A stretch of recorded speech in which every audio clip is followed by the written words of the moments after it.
Good afternoon. I'd like to call this hearing to order and welcome to our witnesses, Director of National Intelligence, Avril Haynes, CIA Director Bill Burns, FBI Director Chris Wray, Assistant Secretary for Intelligence and Research at the State Department, Brett Holmgren, Director of National Security Agency, General Timothy Huck, and Defense Intelligence Agency, DIA Director, Lieutenant General Jeffrey Cruz.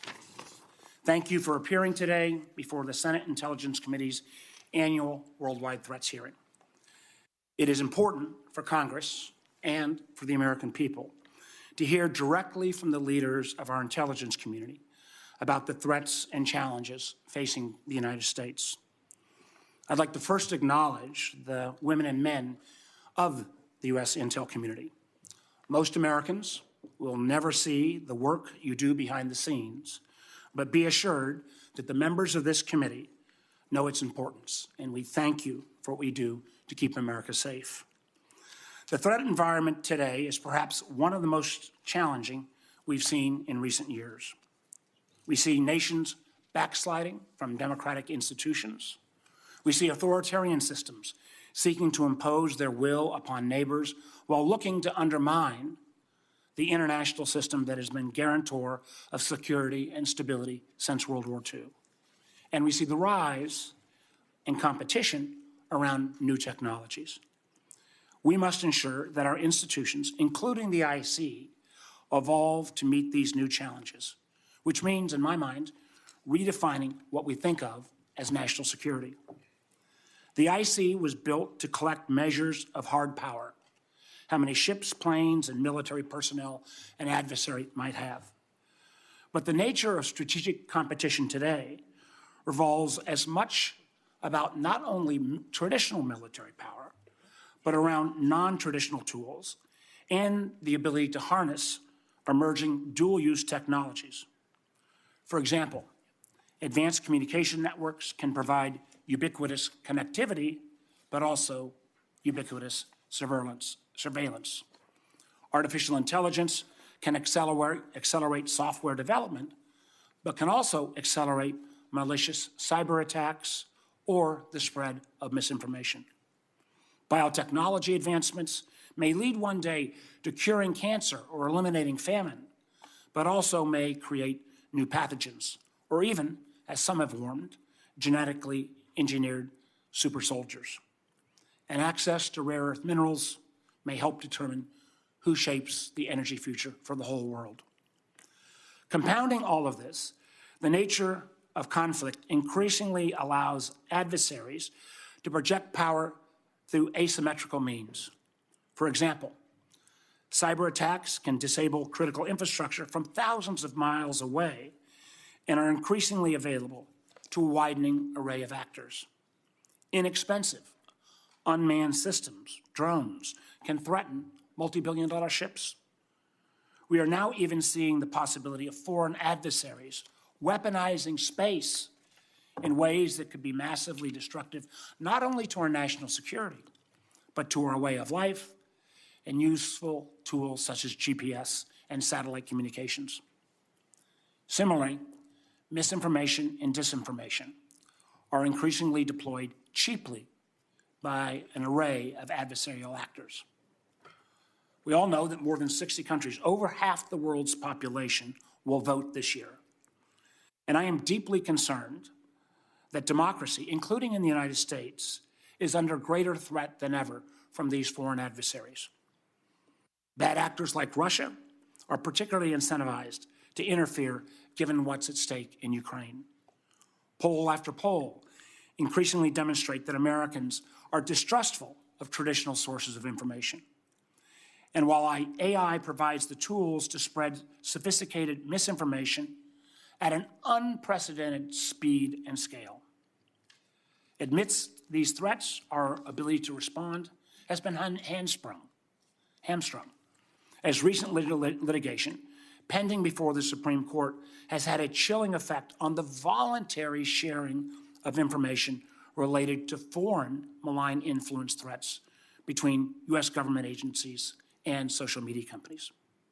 So today, I would like each of our witnesses to report on how their agencies and the IC as a whole are prepared and poised to meet these technology-based challenges, and what more needs to be done.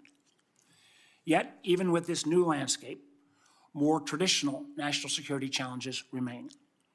Terrorist groups still threaten our homeland. Over the last couple of years, we've seen authoritarian powers challenging democratic norms, undermining the international order, and intimidating their neighbors.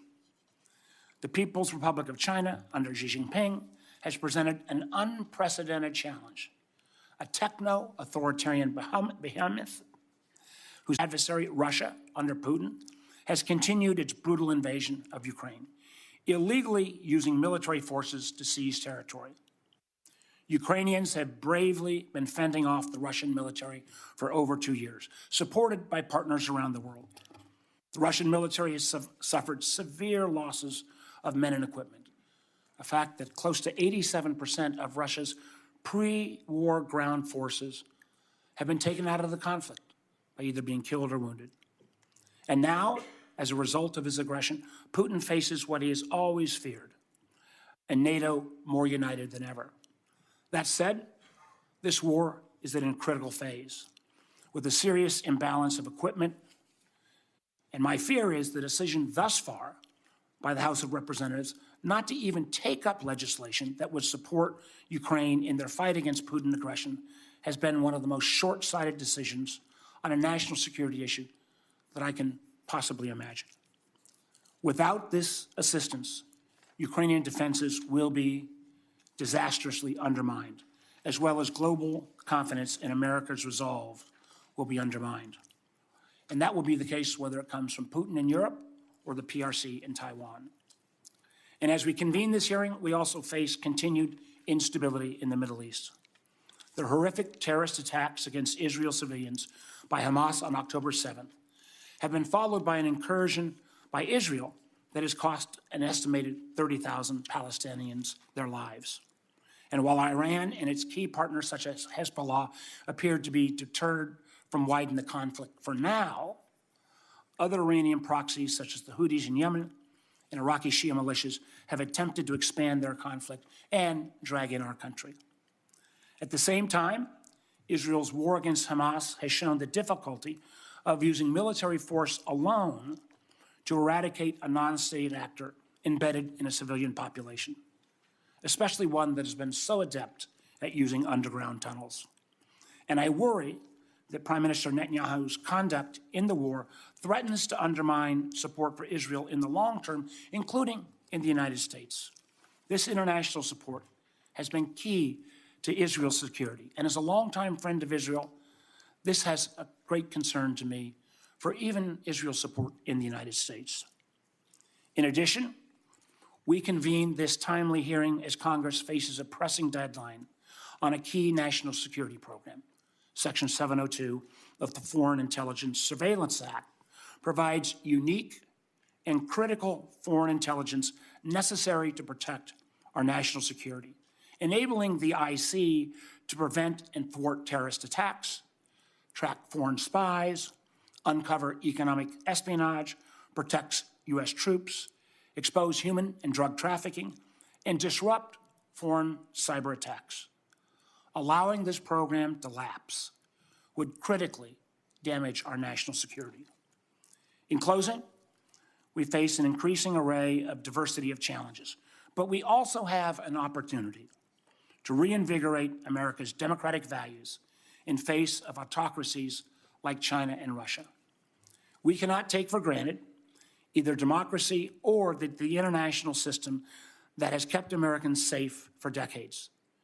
Maintaining both requires leadership, conviction, and sacrifice. With that, let me now turn to the Vice Chairman. Thank you, Mr. Chairman. Thank you all for coming here today. And I also extend my thanks to the men and women who work underneath you that do the important work of keeping our country safe at what I think you could describe as one of those pivot moments in history where what life will be like for a generation is being determined by what's happening now and in the near future, while events are changing perhaps faster than any other time in human history. I think it's hard. I think we have to remind ourselves, if we're going to talk about the specific threats, the what's, of the why. the bigger outline picture of why things are happening the way they are happening, because I do think that they are all interrelated. So from the end of the Cold War, I don't know when the end date is, but let's say the late 2000s, we lived in a unipolar world. The United States was basically the only country in the world that could project power everywhere at every time, and we were called upon to do many things in regards to that. But other nation states progressed during that stage, and I still think America, by far, by every measure you can imagine, economically, culturally, militarily, remains the world's strongest nation and should remain that way for the foreseeable future if we make the right choices. That order that I just described is being challenged. It's being challenged by nation states that, frankly, don't like the way the world looks now, at least written by America and our allies, and so they increasingly are taking it upon themselves at every opportunity to challenge them.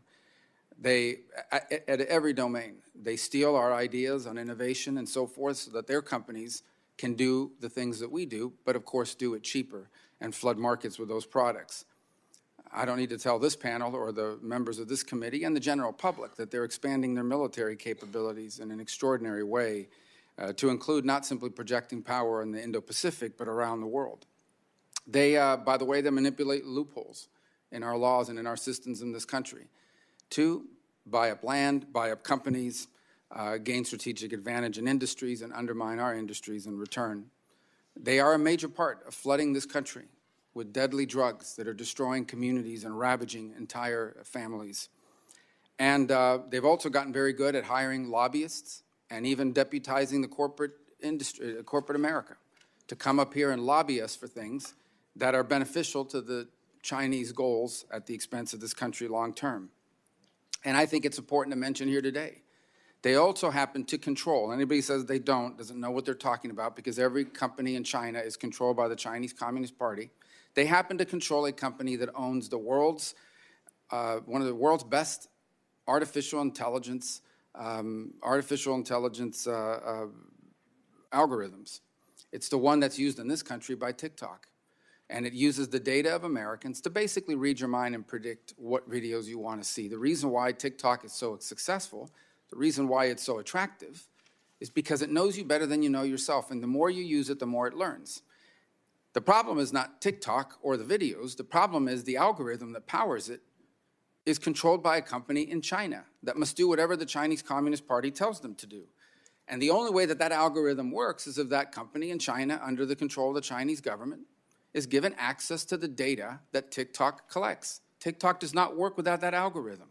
And that algorithm is controlled by a company that's controlled by the Chinese Communist Party under the law of China. In the case of Putin, he actually sees America as decadent and in decline, and he views Russia as resilient. They view themselves as a great power, and he believes that great powers have a right to buffer states. He believes that great powers have a right not just to have their own borders, but to control the countries around their borders as buffer states. I think they already have that in Belarus in his mind, and it is one of the reasons why he invades Ukraine. In the case of Iran, they want to export their Shia Islamic revolution to the entire Middle East. And the problem with this is two things standing in their way: the State of Israel and the United States of America. And so that is why they have proxy groups in places like Syria, in Iraq, in Lebanon, in Yemen, in Gaza, who they use for their purposes. One of their purposes is to use these groups now to attack Americans so that we will say it's not worth the trouble, we need to get out of there. And once we leave, then they'll move on Jordan and on Bahrain. Then they'll make Israel an unlivable place. And ultimately, their ambitions are the entire region and most of the Gulf kingdoms. That's why I think it's a mistake to view the horrific events of October 7th as simply the latest iteration of a long-standing Israeli-Palestinian problem. It is deeply tied to the head of this snake, and the head of this snake is in Iran and in Tehran. Add to all of these three countries North Korea. We haven't heard a lot about it yet. They have become increasingly aggressive. In fact, I would argue that we perhaps are closer to some armed hostilities than we've been in a decade or longer. Why? Why have they become so aggressive? They feel empowered. They feel empowered because Putin is buying things from them and helping them to break their international isolation, and also because I don't know what percentage of their economy is powered by ransomware attacks and cyber hacking, but it's substantial. They generate a lot of money from that. And then add to all these parades of horribles the fact that terror is still a threat. Iran, as has been publicly reported, is still trying to kill former government officials that live in the United States of America. There are former government officials in this country, no longer in office, who require 24 hours a day security because Iran is trying to kill them inside the United States. Hezbollah, an agent of Iran, is also looking for ways to conduct terrorist attacks against American interests and Israeli and Jewish interests all over the world and here in the homeland as well. By the way, ISIS and al-Qaeda are not out of business. They are still involved at al-Shabaab. The goal is a world friendlier and better for them and their interests, and a world in which America is weakened and less able to act. And all of these crises begin to interlock in a way that help them. For example, the Chinese and the Russians are probably see great benefit. No, not probably. They do see great benefit what's happening in the Middle East, because they figure every dollar and every second of our attention that's paid there is we're not paying to what's happening with Ukraine, and we're not paying to the Indo-Pacific. The Chinese see great benefit in Ukraine as well, because they view it as the more time and money we spend there, the less time and money and focus we have on them. In fact, one of the things I know the Chinese hope for is one of two things. A, we deplete ourselves in Ukraine or the Middle East, particularly Ukraine. Or B, we cut and run, and then they can go around and threaten the security of our country, is that they are increasingly partnering with one another. Not a NATO alliance, not the sort of formal alliance that's written out, but they are increasingly partnering with each other on selected topics and at selected opportunities, because they all share one goal, and that is they want to weaken America, weaken our alliances, we're connected. I think that what life will be like on this planet for the next generation will be determined very much by what we do or fail to do here over the next 2 to 3 years, and certainly with the issues that are before us today. So I look forward to hearing from all of you, and I appreciate you coming. Thank you, Senator Rubio. I think, Director Haynes, I believe you're up first. Thank you very much. Chairman Warner, Vice Chairman Rubio, members of the committee, thank you so much for the opportunity to be here today alongside my wonderful colleagues to present the IC's annual threat assessment. And before I start, I also want to thank publicly the people of the intelligence community. From the collector to the analyst and everybody in between, we're really presenting the result of their labor at this hearing. And they work tirelessly every day to keep our country safe and prosperous, and we are all very proud to represent them here today. I also want to take the opportunity to thank all of you for the extraordinary support that you've shown to the intelligence community. The IC's relationship with its oversight committees is quite obviously critically important, and you all work with us on a bipartisan basis, and that is especially inspiring in today's environment. We're grateful for your encouragement and for your wisdom. Today, the United States faces an increasingly complex and interconnected threat, as has been noted by the chairman and vice chairman. I recognize people feel passionately, but the American people deserve to hear from the leaders of the intelligence community. Director Haynes, continue. The second category is a set of more intense and unpredictable transnational challenges, such as climate change, corruption, narcotics trafficking, health security, terrorism, and cybercrime that often interact with traditional state-based political, economic, and security challenges that the United States relies on to manage such challenges, and perhaps more than ever, frankly, highlight the need for sustained U.S. leadership to uphold the rules-based order. And I'll just touch on these three categories of challenges, starting with strategic competition in China, in an effort to provide some context and highlight some of the intersections. President Xi continues to envision China as a leading power on the world stage, and Chinese leaders believe it is essential to project power globally in order to be able to resist U.S. pressure, for they are convinced that the United States will not tolerate a powerful China. Nevertheless, 14.9%, no major stimulus aimed at consumption forthcoming, massive local debts, and a property market contraction. 2024 is likely to be another difficult year for China's economy, all against the backdrop of an aging and shrinking population and slowing economic growth. And President Xi is counting on China's investments in technologies, such as advanced manufacturing and robotics, at least some tangible costs on U.S. firms, even as they continue to moderate such actions to avoid domestic costs. And Chinese leadership is furthermore pursuing a strategy to boost China's indigenous innovation and technological self-reliance, expand their efforts to acquire, steal, or compel the production of intellectual property and capabilities from others, including the United States, and continue to engage in coercive behavior to control critical global supply chains of relevance.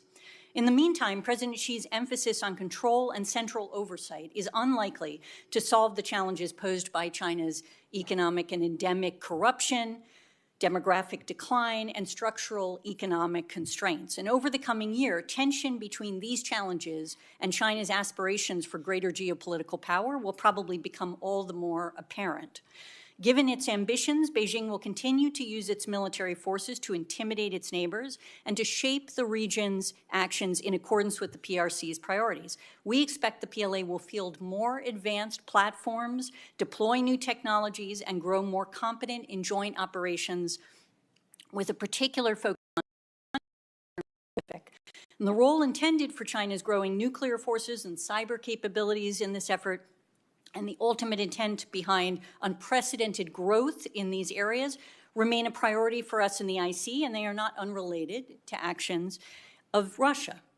President Putin's war of aggression against Ukraine continues unabated.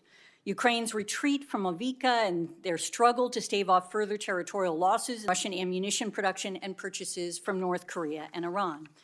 And meanwhile, President Putin is increasing defense spending in Russia, reversing his longstanding reluctance to devote a high percentage of GDP to the military as he looks to rebuild. In many ways, this is prompted by the fact that Russia has paid an enormous price for the war in Ukraine. Not only has Russia suffered more military losses than at any time since World War II, messaging is important because Putin's strategic goals remain unchanged. He continues to see NATO enlargement and Western support to Ukraine as reinforcing his long-held belief that the United States and Europe seek to restrict Russian power and undermine him. And of course, in the meantime, Russia continues to modernize and fortify its nuclear weapons capabilities, even though it maintains the largest and most diverse nuclear weapons stockpile, which is evolving as these four countries expand collaboration through a web of bilateral and in some cases trilateral arrangements. This growing cooperation and willingness to exchange aid in military, economic, political, and intelligence matters enhances their individual capabilities, enables them to cooperate on competitive actions, assists them to further undermine the rules-based order, and gives them each some insulation from external international pressure. And nevertheless, we assess these relationships will remain far short of formal alliances or a multilateral axis. Parochial interest, desire to avoid entanglements, and wariness of harm and instability from each other's actions will likely limit their cooperation and ensure it advances incrementally, absent direct conflict between one of these countries and the United States. And nevertheless, the power dynamic will have a generational impact on terrorism. Both al-Qaeda and ISIS, inspired by Hamas, have directed supporters to conduct attacks against Israeli and U.S. interests, and we have seen how it is inspiring individuals to conduct acts of anti-Semitism and Islamophobic terror worldwide. In this third category of regional and localized conflicts, we have many more we might discuss, including Haiti and Sudan and what is happening in the Eastern Democratic Republic of Congo, and the list goes on. And this finally brings me to 702 of the Foreign Intelligence Surveillance Act, which will expire on April 19th without congressional action. The intelligence gathered pursuant to Section 702 was essential in preparing this annual threat assessment and is absolutely fundamental to every aspect of our work, as I know you know. 702 provides unique insights into foreign intelligence targets such as foreign adversaries, terrorist organizations, including Hamas, weapons proliferators, spies, malicious cyber actors, and fentanyl traffickers. And it does so at a speed and reliability that we simply cannot replace with any other authority. And as Congress pursues reauthorization, we understand there will be reforms, and we support those that bolster the compliance and oversight regimes in place while preserving the operational agility that is vital to keeping the nation safe. So thank you for your patience, and we look forward to your questions. Thank you, Director Haynes. Let me go for members, and I appreciate it. I know we don't normally do these on Monday. I appreciate everybody coming in. We will be conducting a closed session after this open session So members should hold any questions on a classified nature until after that. And after the chair and vice chair go through our first round of questions, we'll then recognize members in rounds of 5 minutes, all based on seniority. Director, Haynes, I want to start with where you ended up on 702. This critical component of both law enforcement and the intelligence community expires on April 19th. Congress needs to act. 60% of all the information that goes into the president's daily brief is derived from 702 information, foreigner talking to foreigner in terms of bad guys.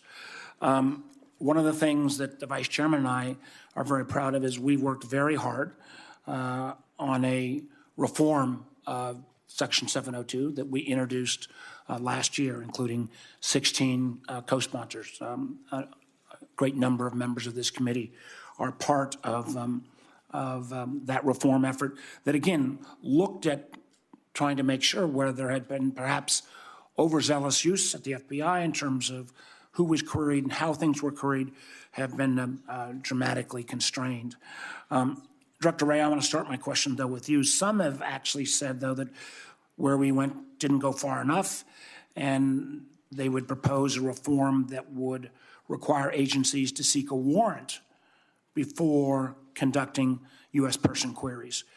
Could you explain what would happen on a practical level, both from the IC side and the law enforcement side, if that requirement was put in place? Thank you, Mr. Chairman. I think the short answer is that a warrant requirement for us to run U.S. person queries would be untenable and would largely gut the effectiveness of the authority. And I say that for several reasons. First, it would blind us to information already lawfully in our possession that we need to be able to review and act on in a very time-sensitive way to be able to stop terrorist attacks, protect the victim from a cyber attack, warn somebody who is potentially targeted with assassination or kidnapping. Second, in many instances, at the time that the query would be run, we wouldn't have the probable cause that the query term is associated with an agent of a foreign power. That's what the query tells us. And so you got that problem. And then the third problem is that an awful lot of the places that we're using 702 queries are to assist victims and to prevent potential victims from further attacks, whether terrorist attacks, cyber attacks, et cetera. And so in those instances, you'd never be able to get a warrant requirement. Even if there were some kind of delay built into it, that alone, for all these threats, which are extremely time sensitive, I think that the DNI correctly used the term agility. That is the key. And so I would implore Congress not to take that additional step. You mentioned the compliance failures. I've been very clear that the compliance failures that occurred at the FBI are wholly unacceptable, and that's why I put in place a whole host of reforms, which are covering everything from training to our systems, approvals, oversight, an Office of Internal Audit. I could go on, and those reforms are working. The FISA court itself most recently found 98% compliance and commented on the reforms working. The most recent Justice Department report found the reforms working, 99% compliance. And so I think legislation that ensures those reforms stay in place, but also preserves the agility and the utility of the tools, what we need to be able to protect the American people. Well, I appreciate that, and I do think our reform bill had the notion of trust but verify, so that we would literally legislate the reforms that have been put in place, add a few others, add some of the additional amicus provisions. We also, one of the things I think that have been discovered, that the majority of the queries that involve Americans are actually on victim notification. The very notion of having a warrant to have a victim notification is contradictory in itself. I want to raise another issue that's been appropriately raised, and this is the question around, bulk purchase of personal data. I think we need to go much further on data protection, and I think that has been a failure of this Congress to address in its past. Director Haynes, I know you've done a study on this, and my fear is that some of the proposed reforms would actually not limit foreign entities from obtaining this data, but would limit law enforcement. Can you talk to the question of bulk data purchases and data brokers?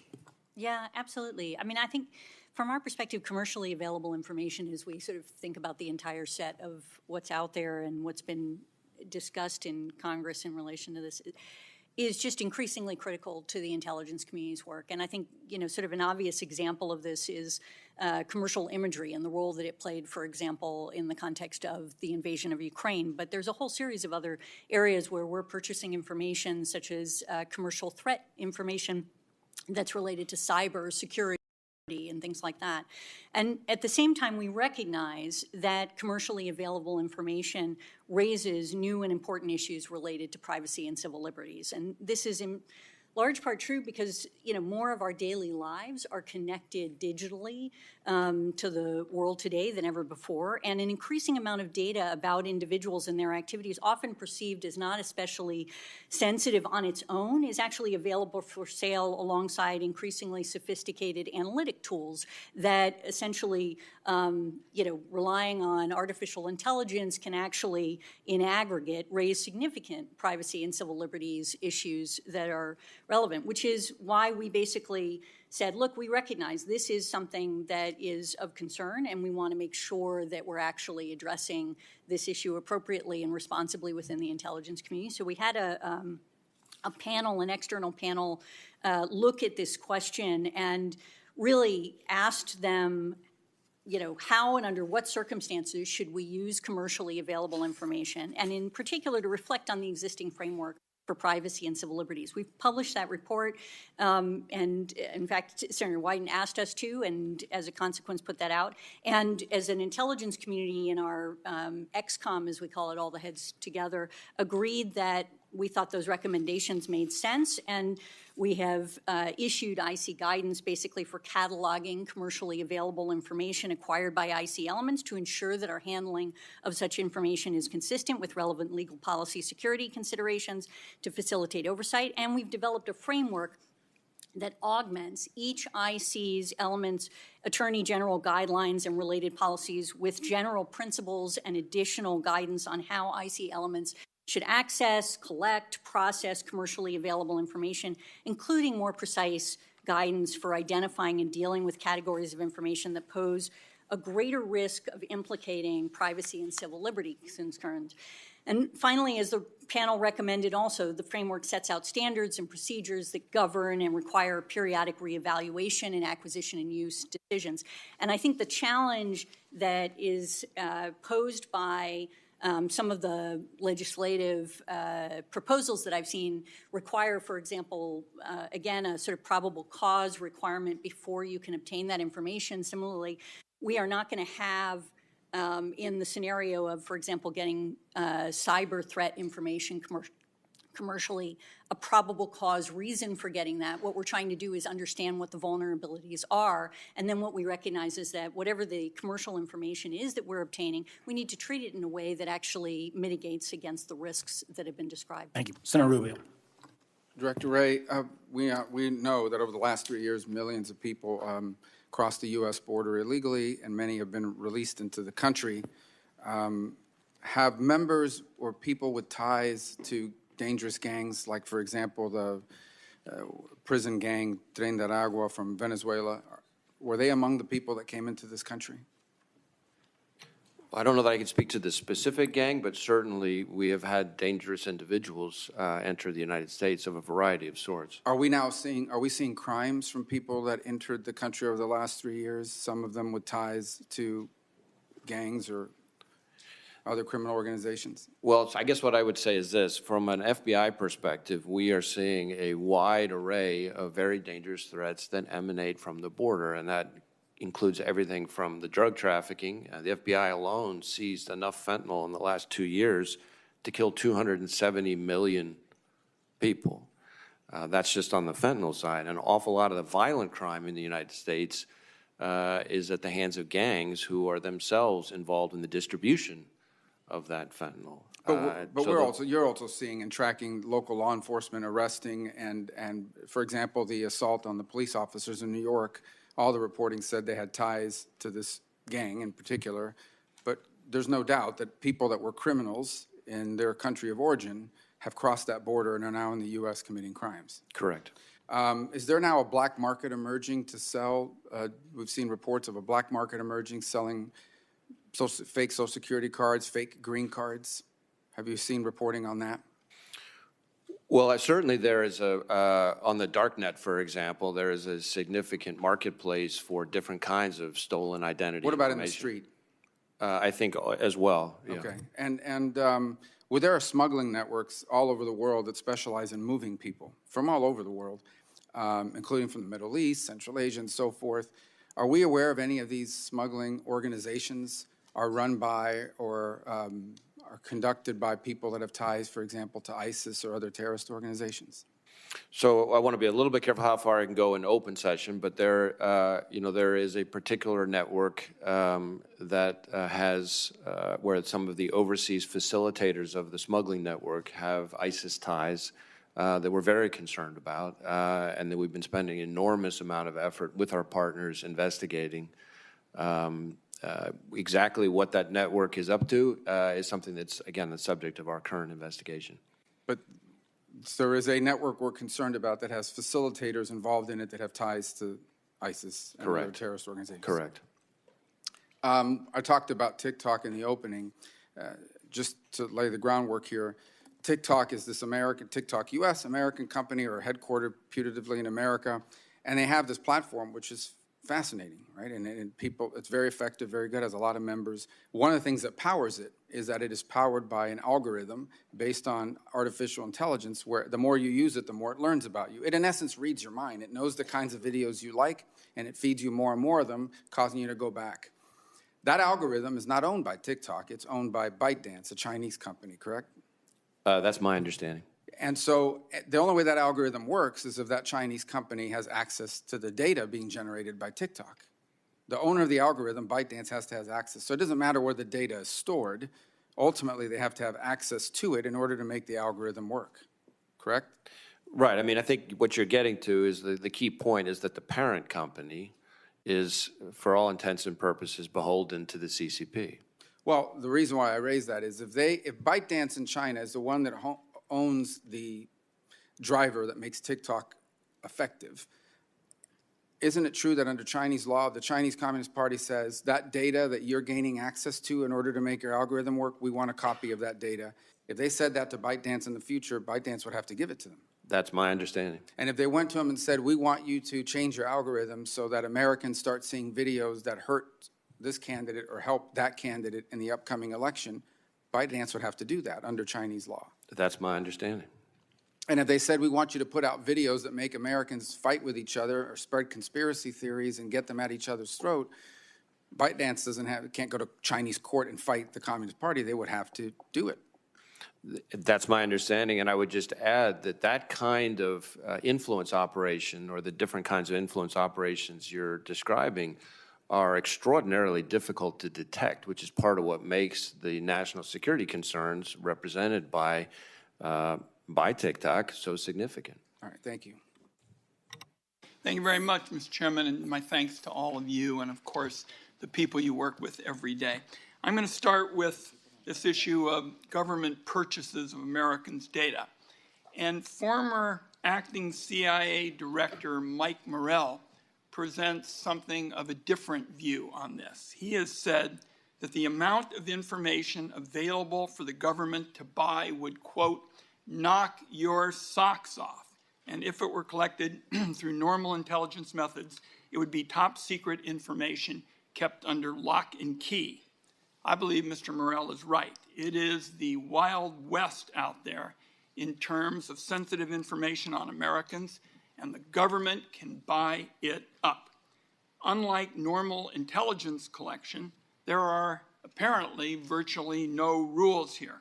To take one public example, I want to go to you, General Cruz, not to be going after you especially, but you said that the Defense Intelligence Agency has acknowledged it obtains and purchases actual U.S. location data. So my question for you and any other members who would like to add to it, are there any constitutional or statutory limits on your agency's purchasing of the location information of Americans? Constitutional or statutory limits, any? Thank you for the question, Senator Wyden. I would say yes, there are absolute and very clear guidelines for all of us. And when we purchase the bulk data, the first thing we do is we exclude all of the data that is within U.S. territory and is on U.S. citizens as the very first step. Our teams have been here with the Congress talking through our Attorney General guidelines, have been speaking with the concerns that you and others have voiced to us. And I think we have built the processes around our purchasing of commercial data and use of commercial data in Respectfully, partnership with you. I didn't hear you mention what I asked about, either constitutional or statutory limits. So why don't you just send that to us for the record? And I will just say, colleagues, this is the reason why Congress needs to pass legislation limiting government purchases of Americans' information. And I also believe the Congress needs to pass the bill that I introduced with the Vice Chairman, Senator Rubio, making sure this information isn't bought up by foreign countries either. So let's go now to Section 702. And obviously, the government needs to have Section 702 to focus on foreign threats. It is just essential that it be done without throwing aside the privacy rights of law-abiding Americans. There is a workable solution. Under a bipartisan proposal that I've been part of, the government wouldn't need a warrant to run searches on Americans to see who they're talking to.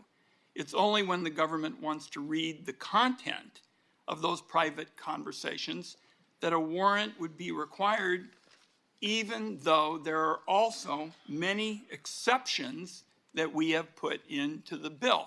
Exceptions for emergencies, consent, cyber attacks, the list goes on. Now, according to FBI's data, the FBI looks at content in less than 2% of its searches on Americans. So my question would be for you, Director Wray, as I've described it, using your data, the data from the FBI, doesn't our warrant requirement only apply to a tiny fraction of the searches the FBI conducts when you factor in all of these exceptions? I mean, I can go through them, but I think you know them. You know, if there's any imminent danger, no warrant. If there are other dangers, you have to go get the warrant later, but the exception list is very long. So the question is, isn't it correct that what we're talking about in the bipartisan bill here in the Senate and in the House, it would apply to only a small fraction of the searches you're conducting? Well, well, as a percentage, it's not a significant percentage. Certainly the number is significant, and I think the fundamental problem with the warrant requirement before you can look at the content is that it's the content that tells us whether or not it's an agent of a foreign power involved. So I think that's part of the problem that we have. If the witness will pause for a moment. All other actors have said an immediate and permanent ceasefire will lead to a cessation of any threat. Israel is the biggest threat. Continue.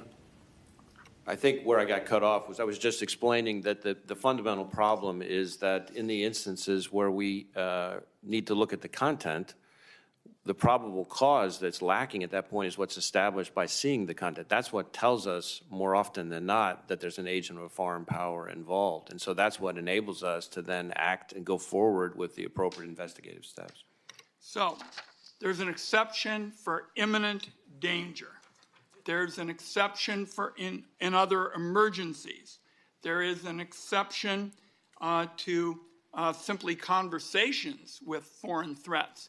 I'd like you to send to me, so we'll have this for the record, how having those exceptions will in some way obstruct you when you're trying to deal with a tiny number of warrants. This is all about Americans believing, you bet we have foreign threats. There's no question about it. But we can address those foreign threats in a way that's compatible with the liberty and the values that law-abiding Americans hold. I'm happy to work with you on it. Thank you, Mr. Chairman. Senator Collins. Thank you. Director Haynes, you understandably spend considerable time talking about the significant threats that Russia, China, Iran, and North Korea pose to our country. Since the way that our disastrous withdrawal from Afghanistan unfolded, we've also seen a large increase in terrorist attacks conducted by ISIS. In fact, those number nearly 200 and have resulted in some 1,300 casualties. So obviously, Afghanistan has shown that once again, the Taliban is either unwilling or unable to control terrorist groups. Are there threats of terrorist attacks from ISIS toward Americans a problem still? And how are you balancing the great power competition with the threats from ISIS? In addition, I would like you to comment on whether or not terrorist groups backed by Iran, such as Hamas and Hezbollah, pose a threat to our homeland. Thank you, Senator. So in terms of the threat from ISIS, which you're absolutely right, remains a significant counterterrorism concern for us, most of the attacks that you're talking about globally taken on by ISIS have actually occurred by parts of ISIS that are outside of Afghanistan. In Afghanistan, there still remains an ISIS concern. It has one where, ironically, the Taliban has actually also concerned about it because the ISIS group that is in Afghanistan is, in fact, going after the Taliban. And so this is a place where actually the Taliban has taken action against that group in ways that are consistent with our also concerns and interests. So that is one piece. In terms of the terrorist groups that are backed by Iran, absolutely, that is a major issue for us. And there are a number of them. Obviously, we often talk about Iranian-aligned militia groups that have been attacking U.S. forces and assets in Iraq and Syria in particular, but also in other parts of the region attempting to. And there have been just dozens and dozens of attacks that we've been looking to manage, and that it continues to be fueled by Iran. They provide weapons, they provide training, they provide money to those groups, and we still obviously see them as a destabilizing force in the region. We also see Iran's support of Hezbollah, as you noted, and of Hamas over the years, and so considerably, not to mention the Houthis is another example of this, but certainly that's been a large issue, and my colleagues may wish to add to this. Thank you.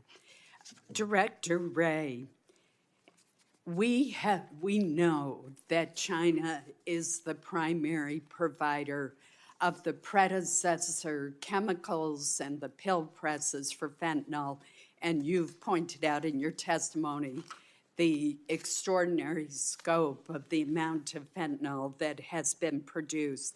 And indeed, 80% of the overdoses in Maine last year involved fentanyl. But what we're also seeing in Maine is a new phenomenon that was reported by some enterprising journalists, and that is that Chinese nationals are establishing illegal marijuana growing operations all over the state. One public report estimates there are more than 200 of them, primarily in rural Maine. They're unregulated, they're illicit, they're destroying homes because they're growing the marijuana inside, and the marijuana is very potent. What is the FBI doing to support local, county, and state officials, and why do you think the Chinese have sent their citizens to rural America to establish these illegal growing operations? Well, certainly we're observing the same phenomenon that you're describing. I know we've had a number of cases that have resulted in indictments of Chinese nationals involved with illegal marijuana grow operations here and otherwise involved in different kinds of organized criminal activity. We are tackling that through working with our state and local law enforcement partners through a variety of task forces. We're trying to share intelligence with them to help get ahead of the threat. I'm not sure that I could give you a reason as to why it's happening, but that is something that we're very focused on. You mentioned the precursors to fentanyl, the pill presses.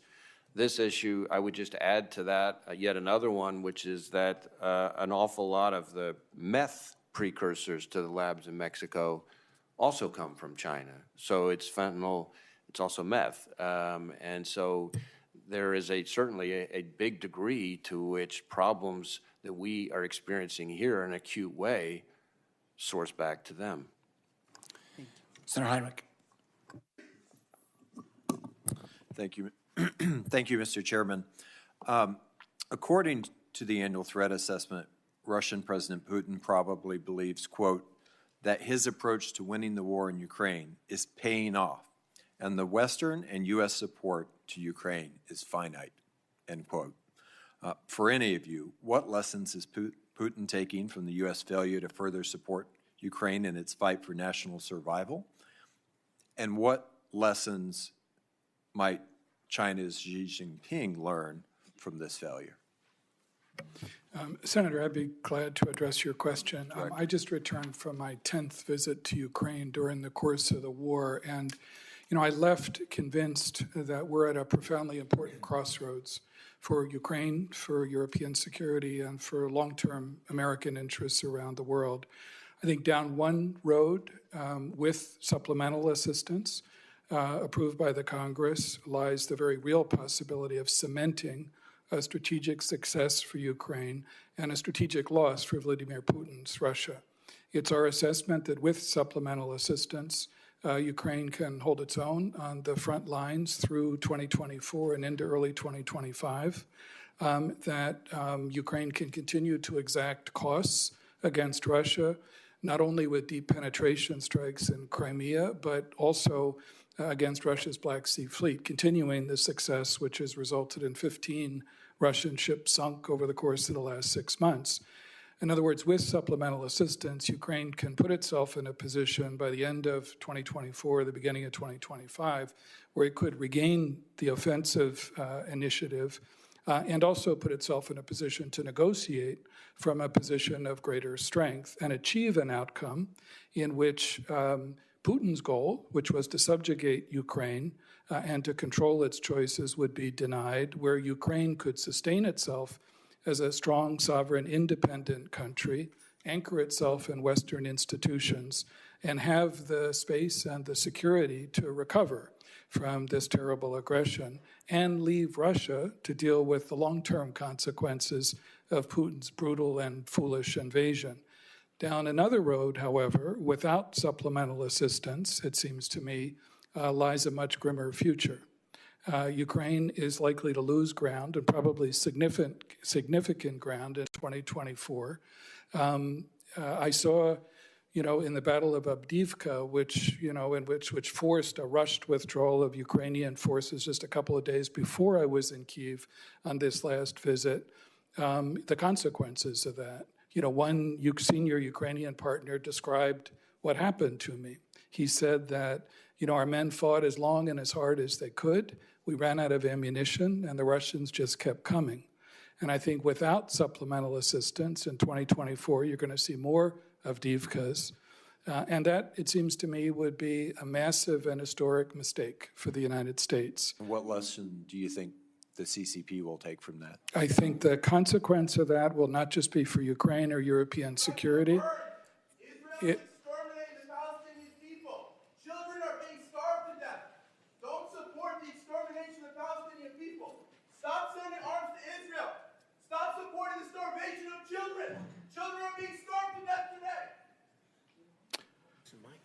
I think Witness will continue. Sure. No, I think the consequences of that are going to be felt not only by Ukrainians and in European security, but across the Indo-Pacific, where if we're seen to be walking away from support for Ukraine, not only is that going to feed doubts amongst our allies and partners in the Indo-Pacific, it's going to stoke the ambitions of the Chinese leadership in contingencies ranging from Taiwan to the South China Sea. So that's what I saw on this last visit. That's what I think's at stake for all of us. I think the truth is that the Ukrainians are not running out of courage and tenacity. They're running out of ammunition, and we're running out of time to help them. Director, let's jump to the elephant in the room then. I want to thank you for your efforts to secure hostage releases and a ceasefire in the Middle East. Ramadan has now begun. Give us, to the best of your ability, a little bit on where things stand with those negotiations and what flashpoints you might be concerned could push us into a more regional conflict over the course of the next month. Sure. For the last few months, since the last hostage return and ceasefire in the latter part of November, the president's been working very hard to try to renew that process. And I've traveled 8 times to meet with my Israeli, Egyptian, and Qatari partners and returned most recently on Saturday night from the last such trip. What's on the table right now is a potential agreement that has 3 main elements. The first would be the return of about 40 hostages. These are the remaining women hostages, older men, and hostages who are wounded or seriously ill, as the first step, as the first phase toward the return of all of the hostages, which I know the president is deeply committed.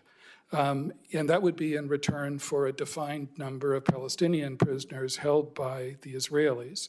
The second element is a ceasefire of at least 6 weeks, again, as the first step toward what might be more enduring arrangements over time. And then the third element would be a major surge in humanitarian assistance, which under the circumstances of a ceasefire could actually be distributed effectively to people who so deeply need them. So we're going to continue to work hard at this. I don't think anybody can guarantee success. What I think you can guarantee is that the alternatives are worse. For innocent civilians in Gaza who are suffering under desperate conditions, for the hostages and their families who are suffering also under very desperate conditions, and for all of us. So we're going to keep at this. Senator Risch. Oh, Mr. Chairman, I have a number of questions, but we got a lot of ground to cover here, and mine really need to be in a classified setting because I refer to some classified matters. So I'm going to reserve till we get in a closed session.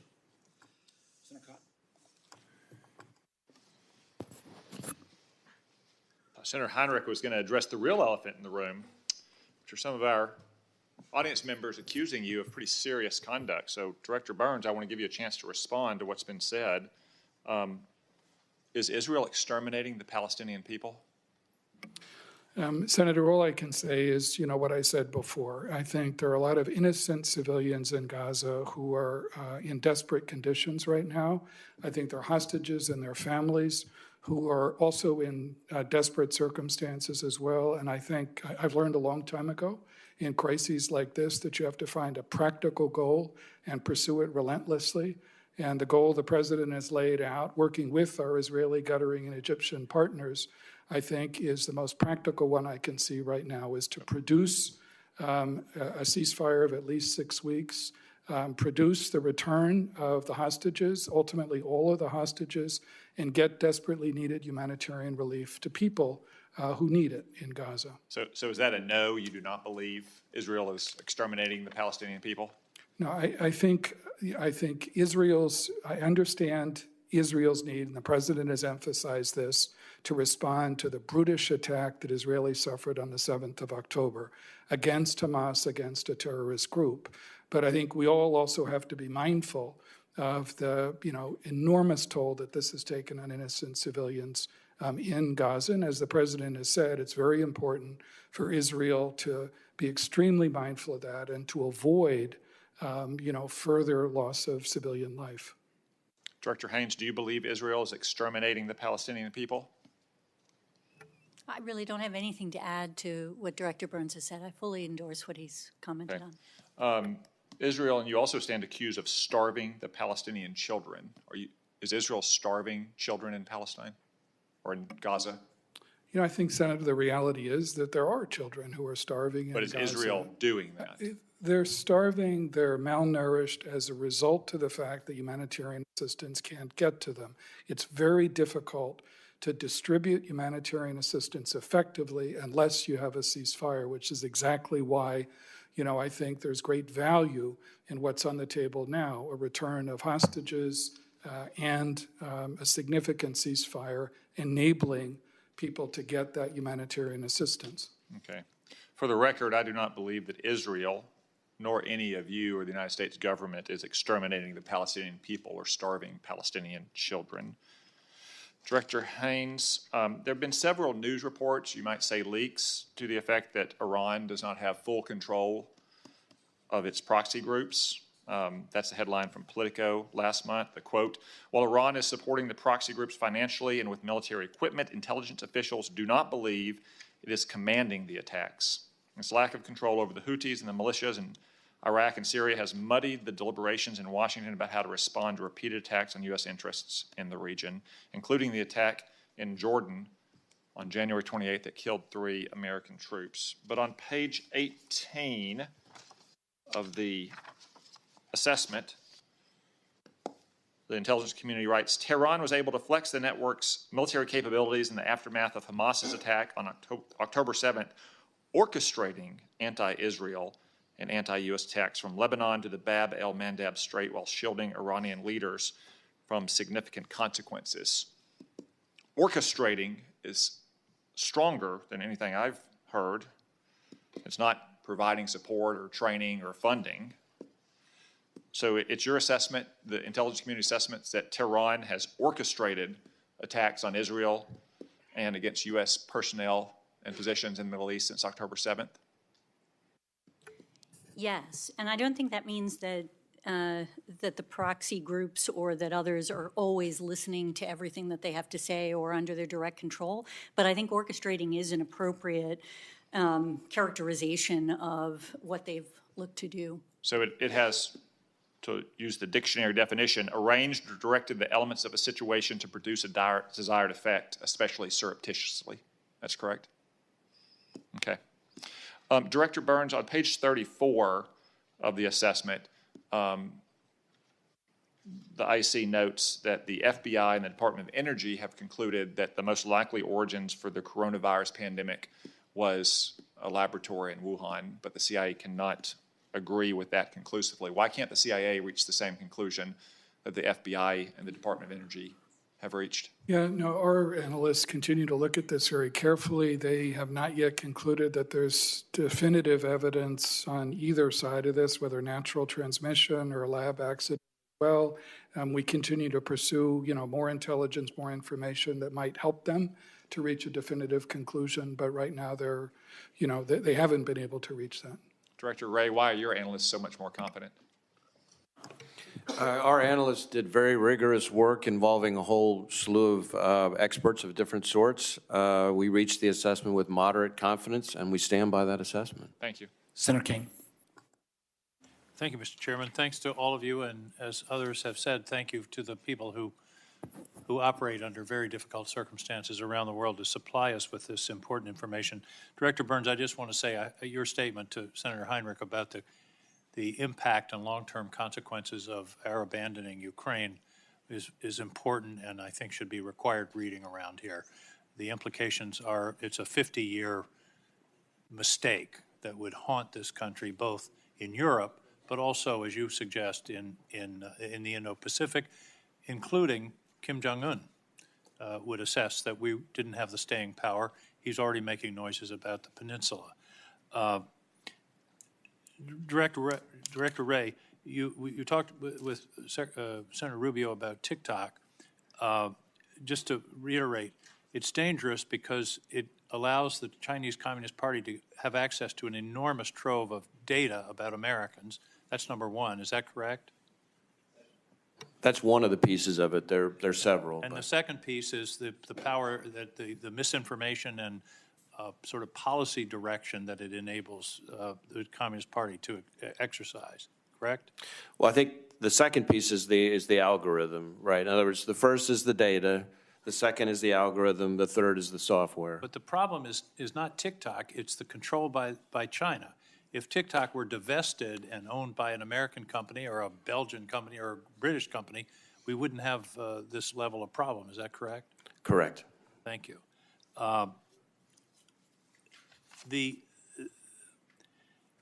Who controls Mexico? Is the government of Mexico in control, or are the cartels in control?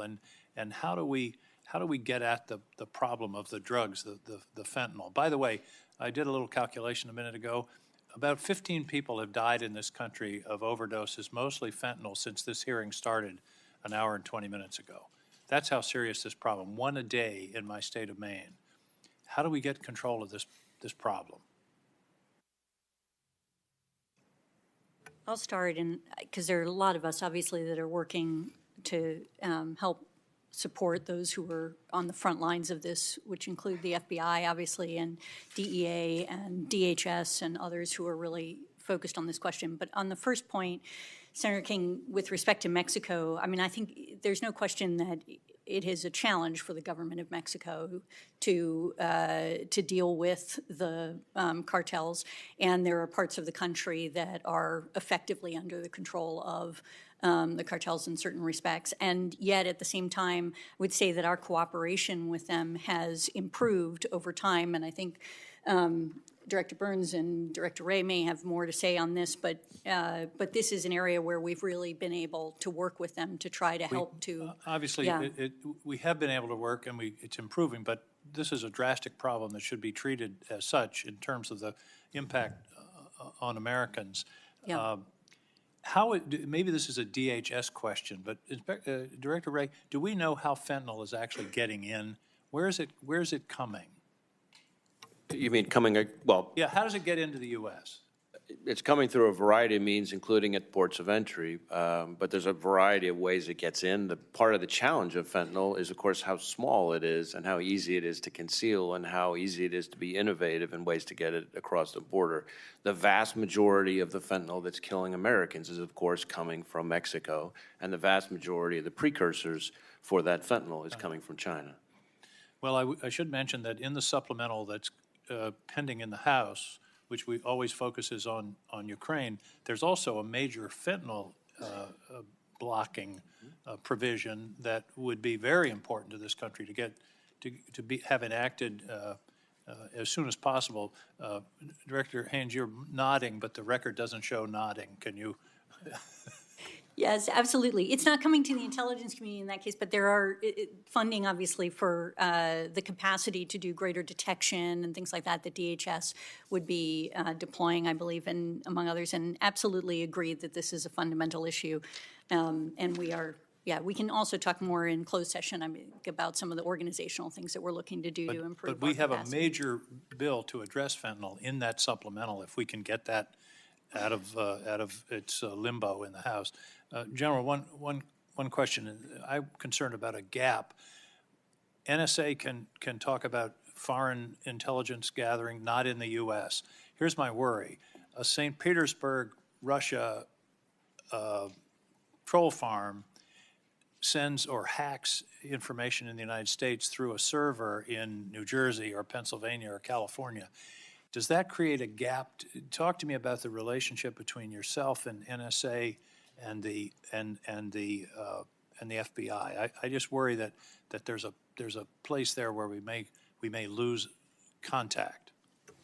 Senator, thank you for the question. So if we think about this right now today in the context of threats to our elections, we spend an enormous amount of time collaborating across all the elements of the U.S. government to make sure that we're aligned and that we're appropriately using our authorities to be able to garner whatever information is required to be able to identify a foreign threat.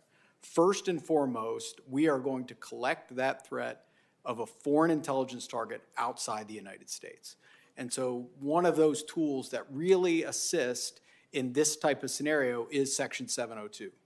and our ability, because by its very nature, if there's an origin of that threat, that there's a foreign entity communicating within the United States with a communications provider, it offers us an opportunity under Section 702 to target that foreign intelligence threat outside the United States.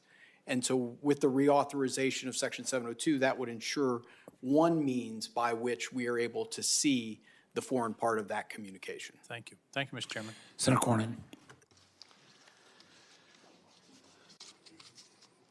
Director Wray, I want to ask you a little bit about some of your testimony about the border. Last year, 169 individuals on the terrorist watch list were detained at the southern border. So far this year, it's been 58. We know there were, since 2021, approximately 1.8 million gotaways. In other words, not people that turn themselves in claiming asylum, not people paroled into the interior, but 1.8 million migrants who were evading law enforcement at the border. Can you tell us, can you tell the American people with any certainty that there are 0 people on the terrorist watch list that were among that 1.8 million gotaways? Well, what I would say is you, I think, rightly highlighted the kind of what you remember Secretary Rumsfeld used to refer to the known known, the known unknown, and the unknown unknown. And I think here, in many ways, the national security ramifications of the issues at the border are better reflected in some ways more by what we don't know about the people who snuck in, provided fake documents, or in some other way got in when there wasn't sufficient information available at the time they came in to connect the dots is almost more significant in our view than the actual number of so-called KSTs, because those people, for the most part, are stopped, detained, and processed appropriately. And I guess you would answer the same way that people with criminal records, members of criminal street gangs and others being among that 1.8 million figure for migrants who got away. We don't know what that 1.8 million is composed of, do we? That's correct. What we do know is that more than 37,000 Chinese nationals were detained at the U.S. southern border in 2023. That number's up 10 times over the earlier tally. And these individuals who were, of course, detained, sometimes they claim asylum, sometimes they're paroled into the interior. But again, we don't know how many Chinese nationals that may be among that 1.8 million gotaways that have made their way into the interior of the United States. You would answer the same way. Right. We don't know what we're dealing with. In that particular context, it gets especially challenging because presumably within that group, you've got not only people who may mean us harm, but also people who are fleeing the CCP and share our concerns about their authoritarian thuggishness. Of course, that's an important point. I'm not suggesting all of them are, but I'm just suggesting this is a huge gaping vulnerability in our national security that we don't have answers for. I'm reminded that there were 26 co-conspirators in the 9/11 attacks against the United States, killing 3,000 people. 26 people killed 3,000 Americans on 9/11. I worry that among the people that are coming across the border that are evading law enforcement, that there are some people among those that mean to do us harm. Do you share that concern? I do.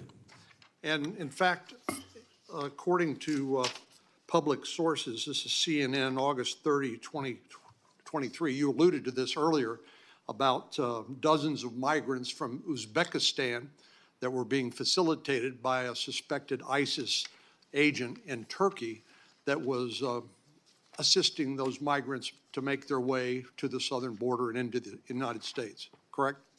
So that's a threat stream that we're very concerned about. We're very actively investigating, working with DHS on both people whose travel was facilitated, but also members of the facilitation network in some other way overseas. There's probably more I could share on that in closed session if you would like. Thank you. Well, one of the things that I think this reveals is that our border situation, the illegal immigration, has changed over the years. It seems to me, coming from a border state, years ago, you would look at people coming across who wanted to work, wanted to provide for their family. Now, of course, we understand people fleeing violence and poverty, things like that. But also, we see the pull factors, the fact that if you make it to the border, you can likely stay for the rest of your natural life, is an enormous magnet for people to come, but also, and not just people who have benign intentions toward the United States who want a better life, but also people that want to do us harm. I know sometimes people say, well, this is just a fantastic theory. It's no basis in reality. Do you consider that to be a frivolous consideration? I do not.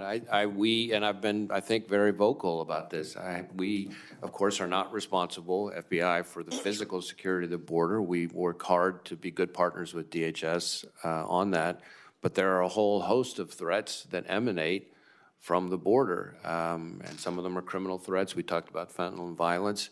And then, of course, we have concerns that it could be a vulnerability that terrorist organizations could seek to exploit.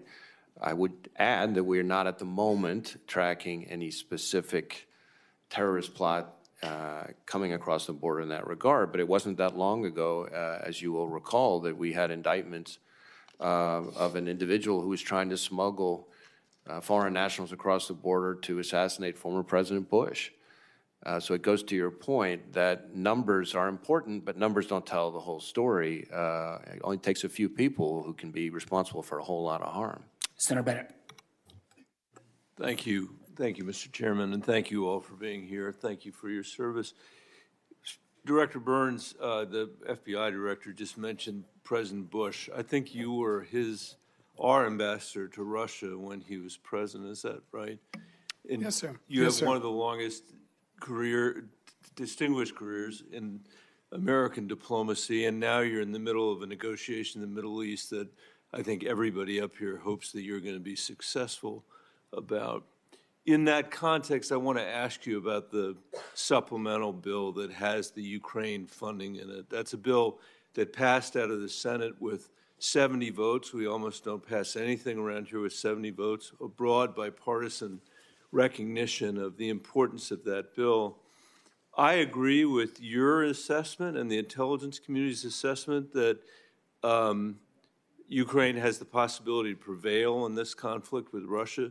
Nobody 2 years ago would have believed that, but the way they fought, the way they've been able to be supported by our munitions and our intelligence, obviously has made a difference, but they have succeeded in ways nobody could have imagined. There are people here, and there are people in the House that don't believe that. They don't, their assessment is different than the intelligence community. Their judgment is different, and that's fine. We have different judgments. But I would ask you, since you're here, a little bit about the negotiating posture that Ukraine, the West, NATO wants to put ourselves in with Vladimir Putin. And considering that question, I wonder whether you could talk a little bit about whether or not our negotiating position, if you're somebody who believes in the end that somehow Ukraine can't prevail, although I believe they can, and believes only that they can be in a position to negotiate an end to this, why it would be better for us to pass the supplemental from that vantage point than to fail to pass the supplemental? No, thanks very much, Senator. I mean, I think today, first, I'll start with Vladimir Putin and Russia. It's our assessment that Russia is not serious about negotiations today in the sense that they may be interested in the theater of negotiations, but they're not really interested in negotiating in the sense of compromise right now. Because, as Director Haynes said in her opening remarks, I think President Putin believes that time is on his side, that he can grind down the Ukrainians and wear down the rest of us.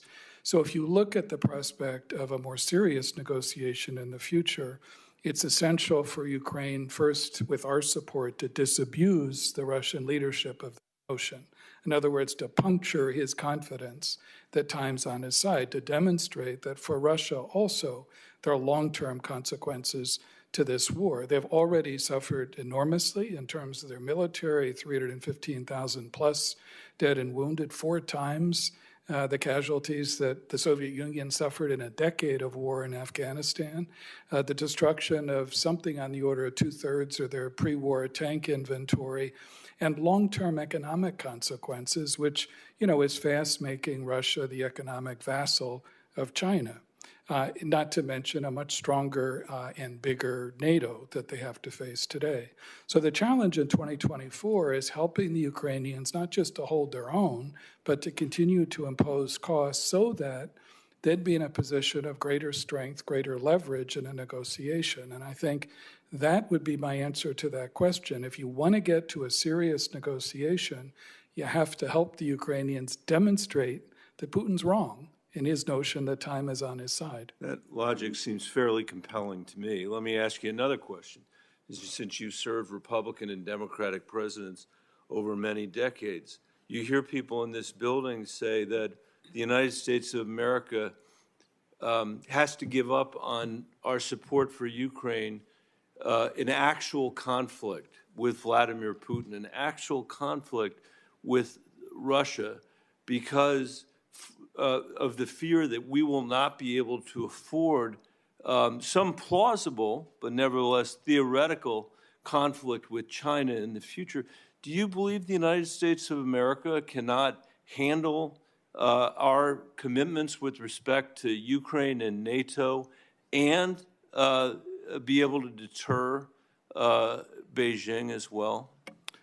No, I don't believe that. I think we're entirely capable. I mean, Senator Rubio said this earlier. I think the United States, while we may not have uncontested primacy in the world today, we still have a stronger hand to play than any of our adversaries or rivals. So I believe we're entirely capable of continuing to support Ukraine in a conflict that has consequences well beyond Ukraine and European security. And I think sustaining that support for Ukraine not only doesn't come at the expense of deterring China, it actually helps to deter China, whether it's in Taiwan or the South China Sea or other places. It is our assessment that Xi Jinping was sobered, by what happened, especially in the first year of the war.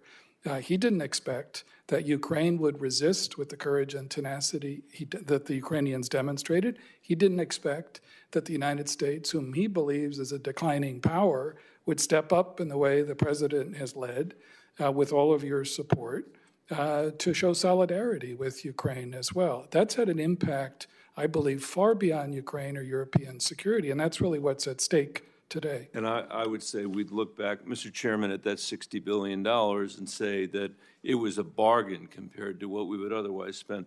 Mr. Chairman, my colleagues, I think almost all of them went over a minute and a half. So let me just say in the last 15 seconds that I have, that our threat assessment mentioned— I think the record will stand corrected. You get a couple seconds, but we've been holding here. Director Haynes, well, I'll take it for the record, but there is in the document reference to the serious issues that we're confronting in space right now. And had I more time to ask you about that, we'd have a conversation. You'll get a chance in classified. Senator Moran. Chairman Warner, thank you. Director Burns, I was in Mexico about a year ago and met with President Lopez Obrador, and my request, among others, was that he personally intervene with Chinese leadership and ask for the precursors to not be imported into Mexico and thereby utilized and ultimately end up as fentanyl in the United States. He committed to doing that. My understanding from his government as well as public sources is that he did. And then there seemed to be some level of interest on the part of China in negotiating with us or having conversations with the United States about that topic. I don't know that much has come from that, but you may tell me that I'm wrong. What explains the Chinese unwillingness to be more proactive in combating precursor chemicals coming to the U.S. Is this, do they have the capability?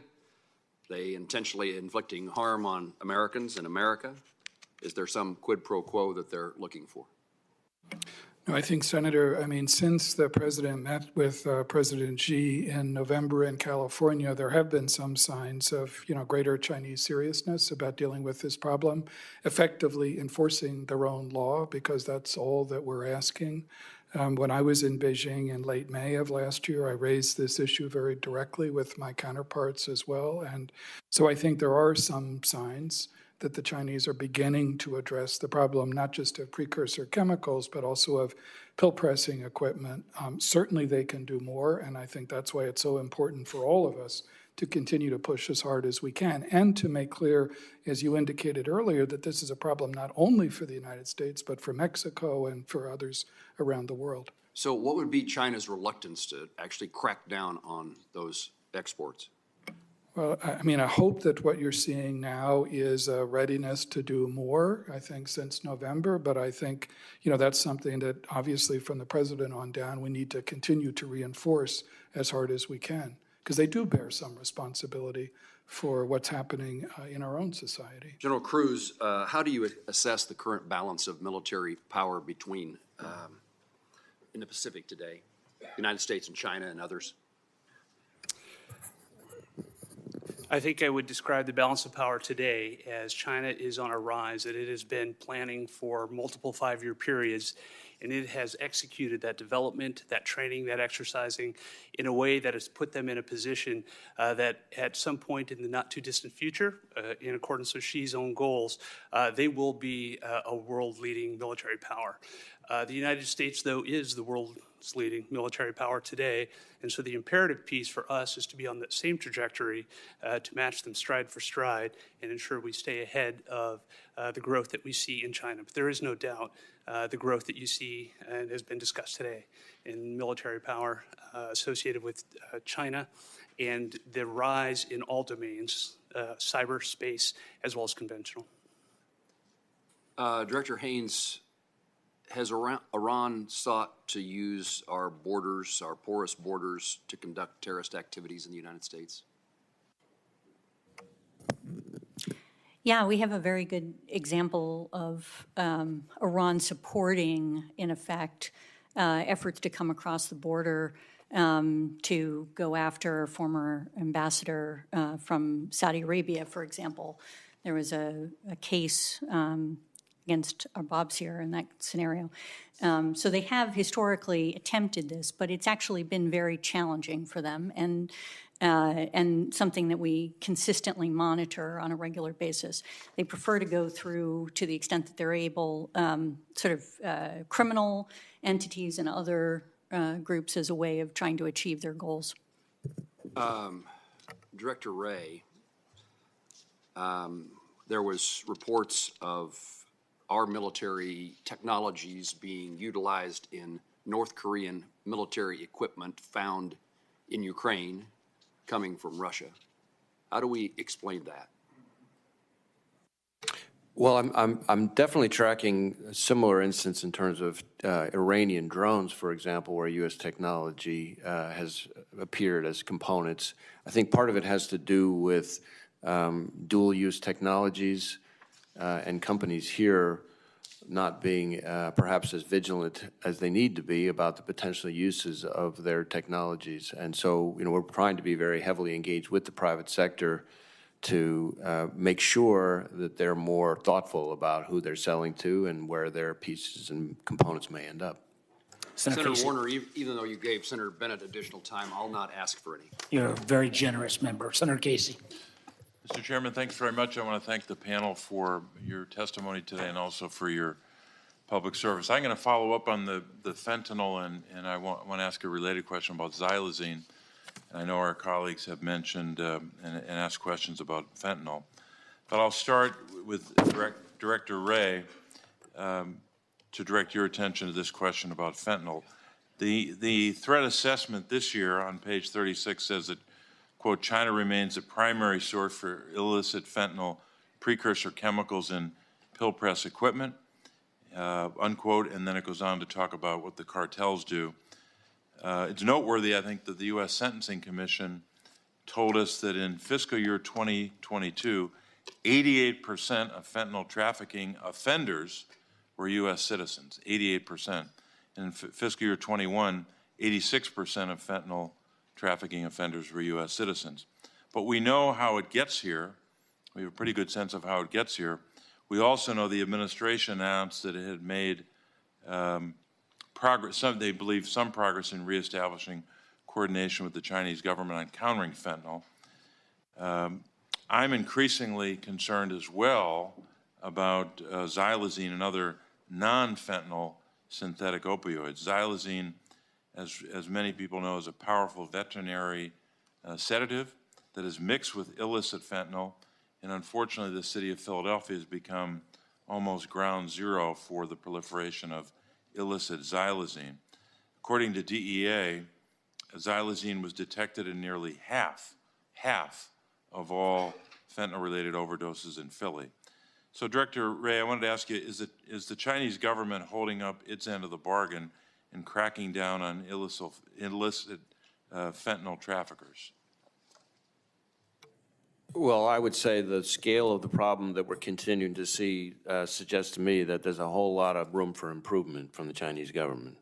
Let me just put it that way. You mentioned xylazine.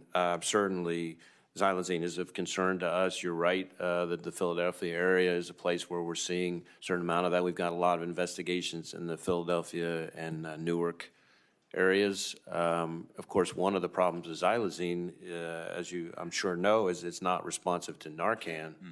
So that just adds to the challenge. And certainly, xylazine's been found in drug combinations, and I think maybe 48 of the 50 states or something, and it's very easy to buy, unfortunately, online from China-based suppliers. So I think that just adds to the problem. We are, in addition to our investigative work, trying to engage in your area and nearby areas with hospitals and state diversion groups and things like that to try to raise awareness about it. But xylazine is not a controlled substance currently under the U.S. Controlled Substances Act, so that's just an additional kind of aggravating circumstance. And also a related question, to what extent is regulation by China of xylazine and other non-fentanyl synthetic opioids part of U.S. law enforcement's discussions with their Chinese counterparts? Certainly, trying to work with the Chinese on their controlled substances listings is a key part of it. Part of the problem with precursors, of course, is that there's an almost infinite number of variations that people can come up with. So even if when they schedule things, you see new ones, crop up in their stead. And so I think that just adds to the challenge.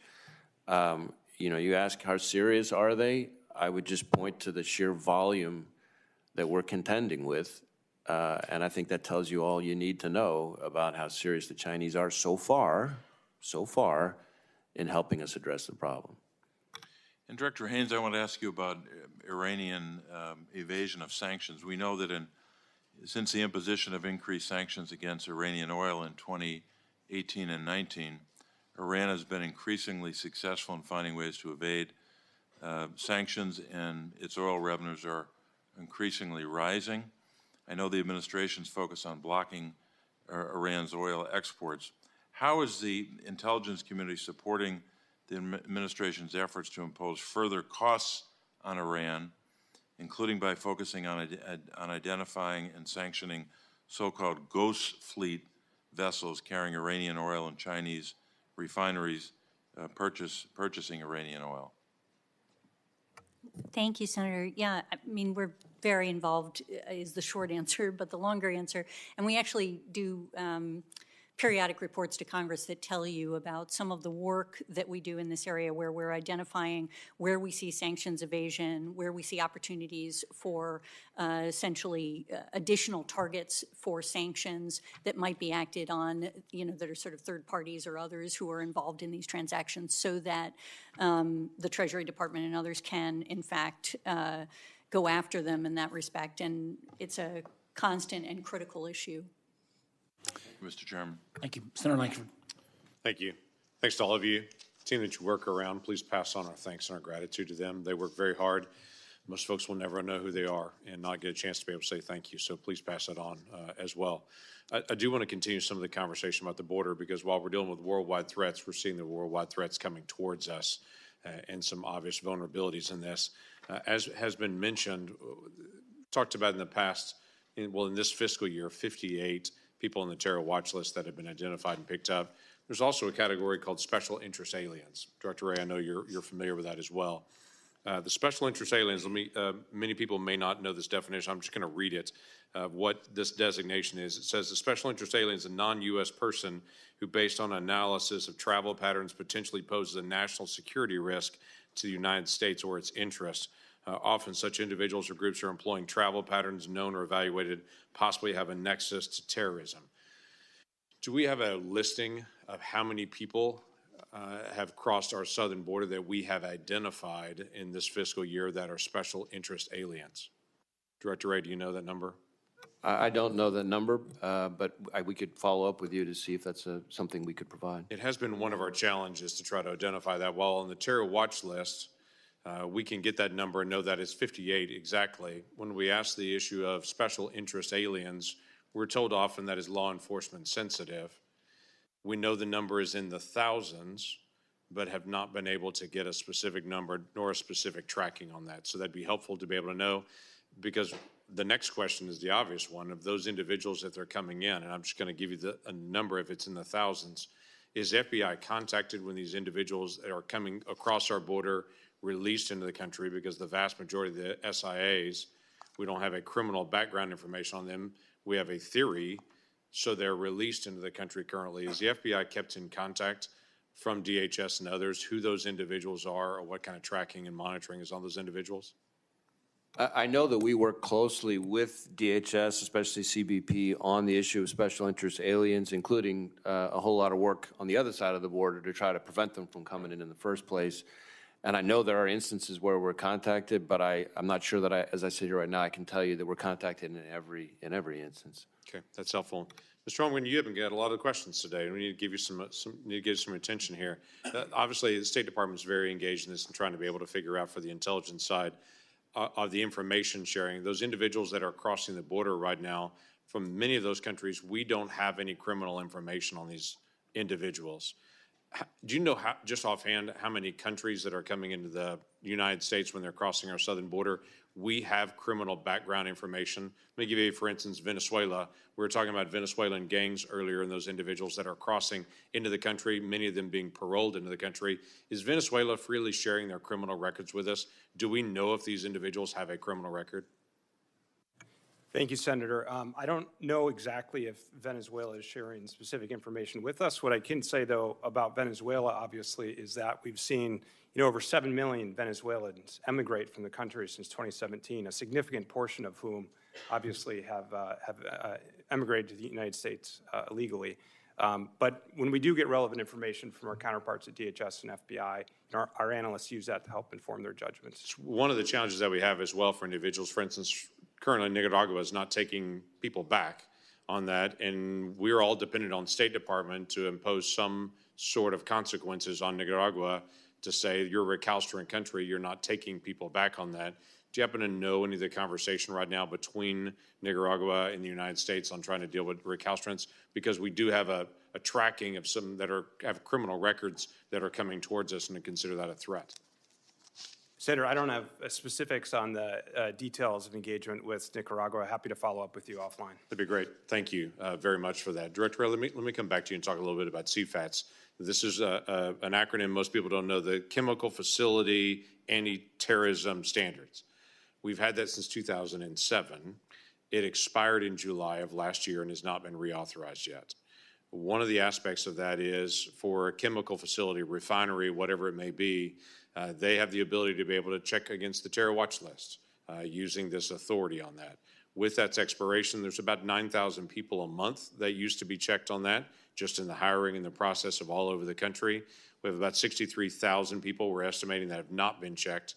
My question for you is, do we have any idea how many people show up as a hit on the terror watch list from the hiring in the past? That when we do that check on it, which now is not occurring because we've not reauthorized this, how many folks do ping on that terror watch list? I'm not sure I can give you a number sitting here right now, but I will tell you, I share your concern about the lapse in the authorities. And one of the challenges of this particular space is, of course, it doesn't take many for it to be a real problem. And we rely on that authority, or we historically have, to protect. Right. Could you say that number is not zero as far as how many people have pinged on the terror watch list when that has been run in the past? Correct. Yeah. Thank you. I think you've given a number of the witnesses homework assignments there. Senator Gillibrand.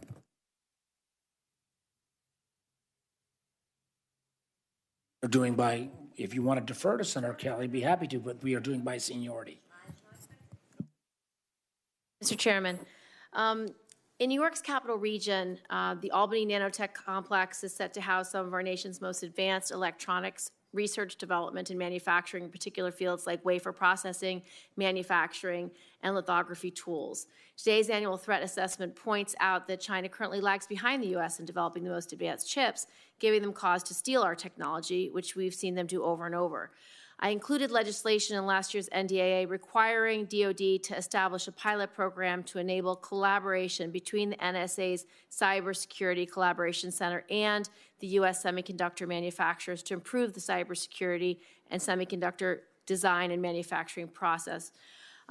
General Haw, how is the NSA working with the FBI to create safeguards against espionage and cyber attacks at leading public research facilities and at semiconductor manufacturers? Senator, thank you for the question. So in terms of how we think about the China cyber threat, it is clear that they are going to be relentless to intend to steal intellectual property. And so from our perspective, part of what NSA is really focused on doing is illuminating that threat. So we have done a series of unclassified advisories with a number of partners, elements across U.S. government, 6 other nations, multiple companies, to illuminate that threat in a way that allows us to get now unity of action against that threat. Unclassified reports to allow increased unity of action. So from the FBI's perspective, they're a teammate in everything that we do that talks about the cyber threat within the United States. And from a specific look at semiconductors, critical technology that clearly China wants to catch up on. And from our perspective, an area that we will continue to identify those threats and communicate those both through the FBI and then through unclassified advisories wherever we can. Director Wray. I would just agree with everything General Hawk just said. I would just add to that, we have set up counterintelligence task forces in all 56 field offices, including in the Albany area, and NSA is a key participant with us in our national effort in that regard. And in addition to the unclassified information that can be shared through the good work that we do together, one of the advantages to the FBI engaging with private companies is because we get information from so many different sources. There are times when we can share information with a private sector entity in a way that helps protect NSA's sources and methods, just because that doesn't clearly get identified as this is something NSA told us.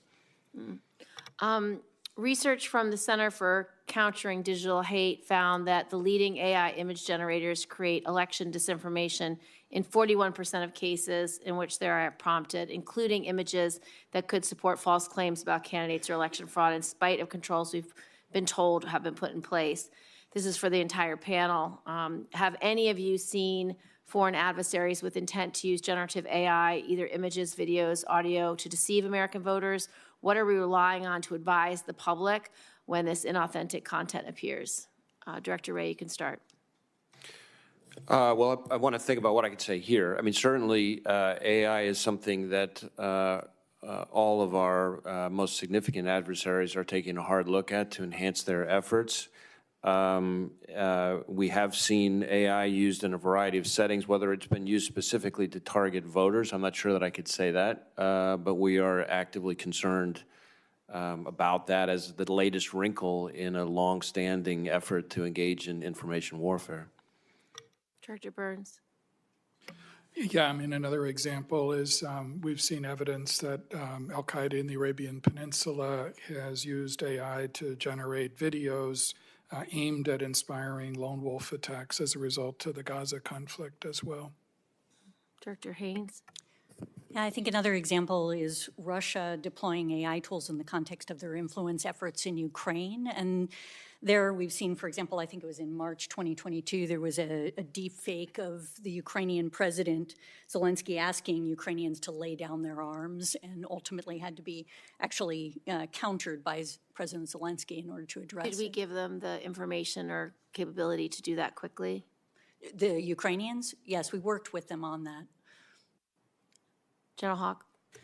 So in terms of how we're thinking about AI security, NSA established an AI security center. Part of that is to be able to generate and communicate to anyone that is building a model in the United States from an AI perspective, what are those threats? And what are the security mechanisms to ensure that to avoid misuse of those models?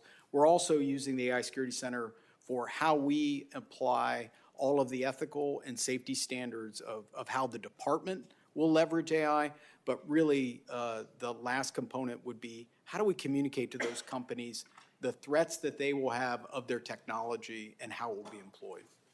So, go ahead. Sure, Senator, quickly, you're right to raise this as a threat, and I think our view of it is that tools like generative AI will essentially lower the barrier for actors, state and non-state, with fewer resources to engage in potential election interference. And General Krause? From a DIA perspective, I don't think I would add anything to what has been covered here other than the counterintelligence portion of that has a touch point across everything that's already been mentioned. I would indicate, Senator Gentleman, at the Munich Security Conference, something I participated in, there were 20 tech companies that came together, most of the social media companies, on a voluntary basis to indicate both watermarking and willingness to take down AI-generated video and voice that were affecting elections, but it was voluntary, and the proof will be in the pudding. And just for the record, no one said they have a plan to tell the American people or to advise the American people. This committee will be having public hearings on this subject very shortly that Senator Rubio and I have agreed upon. Senator Rounds. Thank you, Mr. Chairman. First of all, thank you to all of you for your service and to your teams as well. Director Wray, with regard to the PRC and some recent public reports of significant ag land purchases, if these land purchases are accurate, they may very well pose a threat to not only some military installations, but most certainly involved in food production that takes away from our ability to produce for our own country as well. But just curious about whether or not you are aware or could confirm land purchases by Chinese nationalists within the United States, and are you following them at this time? So this is an issue that we're focused on a lot lately. I think what I would say is we're investigating a number of instances proactively where we're seeing either commercial real estate or land being purchased by those with ties to the PRC near critical infrastructure. And I want to be clear, of course, foreign purchase of land, including Chinese purchase of land, is not itself inherently illegal. The problem is the risk, and as has been discussed much here already in a different context, the hold that the Chinese government and the CCP have over its businesses in particular. And so we're particularly concerned about situations where a purchase of land near a military installation, critical infrastructure, something like that, could be leveraged to enable anything from espionage, data collection, or worse. Do you know if the tools that we have in place today are strong enough or capable of stopping these purchases from moving forward? Well, I mean, certainly a lot of types of transactions, go through the CFIUS process, but I'm not clear on whether or not that fully extends to all the kind of land purchase situations that we're concerned about. We are working with through the CFIUS process. When that applies, we're working with the USDA to try to work towards maybe some kind of mandatory reporting regime, that might apply. So I think there is room for plugging gaps that may exist. Thank you. I'd like to also ask it with regard to AI in particular. Look, bottom line is it's not going away. It's something that we're going to have to deal with. Right now, it appears as though we lead the world in regard to AI capabilities. But most certainly, our near-peer adversaries recognize that, and they're going to do whatever they can as a shortcut to our capabilities, air, land, sea, space, and cyberspace. With regard to the advances with AI right now, I'm concerned as much about China and Russia and their capability to use AI to develop weapon systems that we have never really thought about as being in the forefront of a major and direct threat to the United States. And I'm going to talk about biologics in particular. We know that China and Russia have significant capabilities with regard to AI, and that using AI, you can make rapid advances, as you've noted on pages 30 through 33 in your report, that with AI, you can very rapidly develop your biologics. I'm concerned about the fact that it may very well be used as a weapon system. I'm not sure who to direct this to, but I'll start with Director Wray, and if you'd like to pass this on, that's fine. But it seems to me that this is an area that if we're not ahead in time to be able to identify and stop them, that this is probably as much of a threat to the United States as any other realm that we've got today. Well, I'll start, and others may want to chime in more from a military perspective. But what I would say is that from an FBI perspective, one of our priorities is protecting American AI innovation from theft, especially from the Chinese. America leads the world in AI innovation, and AI is often, to Senator Gillibrand's question, for example, about detecting deep fakes, and one of the best weapons against AI is better AI. And so we need to protect that innovation, and we're keenly concerned that the Chinese, which have, as I've testified repeatedly, a bigger hacking program than every other major nation combined, if they steal our AI to power it, it makes words like force multiplier sound like an understatement. And may I just, in one last thought, just on page 32 of your report, you make it clear that Russia, China, Iran, and North Korea probably maintain the capability to produce and use pathogens and toxins, and China and Russia have proven adept at manipulating the information space to reduce trust and confidence in countermeasures and U.S. biotechnology and research. Thank you. Thank you, Mr. Chairman. Senator Ossoff.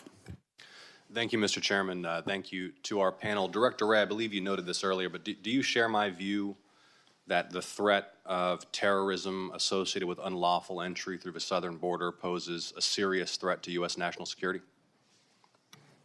Yes, I've testified repeatedly that we are concerned about the terrorism implications from potential targeting of vulnerabilities at the border. How would you assess the present level of threat and risk of a terrorist attack in the United States compared to past periods during your tenure? Well, even before October 7th, I would have told this committee that we were at a heightened threat level from a terrorism perspective, in the sense that it's the first time I've seen in a long, long time the threats from homegrown violent extremists, that is jihadist-inspired extremists, domestic violent extremists, foreign terrorist organizations, and state-sponsored terrorist organizations all being elevated at one time. Since October 7th, though, that threat has gone to a whole nother level.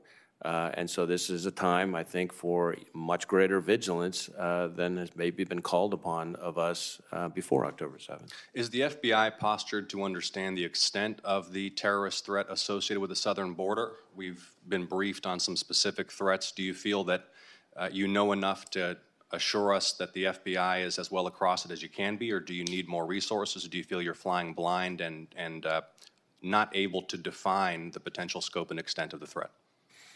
I think we are working very hard with our partners, but there's no question that we need more resources to combat the threat. I'll just give a concrete example. Through working with DHS, they collect DNA samples and we provide kits to DHS to collect DNA samples from the people coming across the border that then get sent to the FBI lab. That's part of why we asked for a significant enhancement, because of the sheer increase in people coming across means a sheer increase in the number of samples that need to be collected. That's what helps us identify those people if they're then committing crimes somewhere in the United States, or, as happens all too often, unfortunately, they go back across the border and try to illegally re-enter again. So we need to be able to process those samples quickly. There's a backlog. We asked in the 24 budget for enhancement. Not only did we not get an enhancement, there was a 10% cut to the terrorist screening center. So whatever happened in 24 happened in 24, but I would urge Congress, as we look at fiscal year 25, that we can't double down on those cuts if we're going to be serious about protecting the border. Well, speaking of Congress, I think it's worth noting that a serious, tough, bipartisan border security measure was put forward in the Congress, in fact, co-authored by a conservative Republican member of this committee, which would have surged enforcement resources to the border, which would have provided substantial resources to fight cartels and to crack down on fentanyl trafficking, which would have tightened asylum standards and expedited adjudication and therefore removal timelines for those who were trying to enter the country without a valid reason to. The former president put out the word that he wanted the bill stopped for political reasons, and the bill was stopped. In fact, not only was the bill stopped in the Senate, it was denied even a debate on the Senate floor. And this speaks to the corrosive impact of extreme partisanship and polarization in this country on our national security. So I'd like to ask you, Director Haynes, how do our adversaries view the impact of political extremism and polarization and partisanship on America's strength and stability? We're talking about worldwide threats. Those threats can exploit our own frailties here at home. I think the best way I can answer that question is to point to the fact that we've seen that both Russia and China, for example, have taken the opportunity to highlight where there's political dysfunction or other issues that they see in the context of our governance, and use it as part of their information operations globally, both to sort of highlight, for example, to their own populations that, you know, democracy is quite challenging and would you really want this at home kind of thing, and also to demonstrate to our allies and partners that maybe we can't be relied on as effectively. Thank you, Director Haynes. Thank you all for your testimony. Senator Kelly. Thank you, Mr. Chairman. And thank you, everyone, for being here today. I've been sitting here since 2:30. There's often maybe an advantage for going last in one of these hearings. I was going to say it was the elephant in the room until my colleague from Georgia brought it up. But as I've sat here, I've heard most members of this committee ask something about the southern border. Not everybody, but the majority. I spent a lot of time on the border, perhaps more time than maybe anybody on this committee, maybe with the exception of Senator Cornyn, who I've traveled to the border with. And I strongly agree with what most of my Democrat and Republican colleagues have said about the problems and the challenges. You know, fentanyl coming north, precursors often from China heading south, violent extremist organizations, Chinese migrants who might be in, Maine, selling rather strong marijuana, ISIS, Iran proxies, problems in Mexico. I mean, over and over again, they've pointed out all these problems.